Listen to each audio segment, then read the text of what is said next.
The transport was a metal box, windowless, airless, a rolling sarcophagus. The floor vibrated with every bump and sharp turn. Daniel was chained to 3 other men, all with empty stares, lost souls before even arriving at the Prison of Oblivion. His wrists burned under the weight of the metal. Every breath was a fight for oxygen in that sardine can full of flesh and despair. Finally, the transport stopped. A guard opened the rear door, letting in a blast of hot, dry air that smelled of dust and death. The sunlight was blinding, a cruel reminder of a world they no longer belonged to. Daniel was pushed out, stumbling onto the gravel ground, his knees scraping against the sharp stones.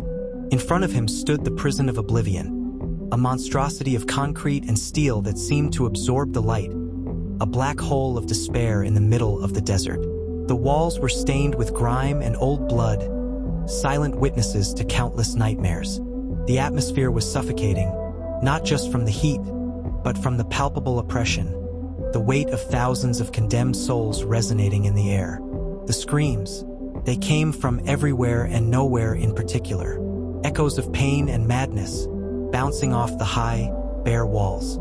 Daniel felt a knot in his stomach, a mix of fear and nausea, forced himself to walk, dragging his feet as the guards led them toward the iron gates, huge and rusted, guardians of hell on earth.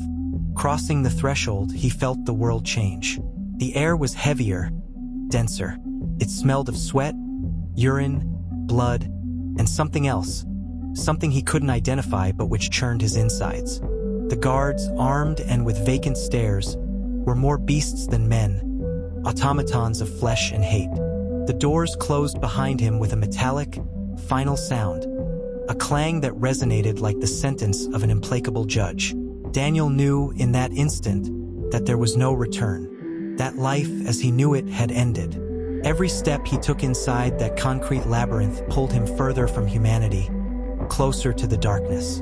In the yard, the other prisoners watched him, their gazes empty and full of despair. Some were shadows of men, others, beasts who had forgotten what it was to be human. Daniel felt his own hope fading, like a final breath in the night. The Prison of Oblivion had begun to devour him, and he had only just arrived.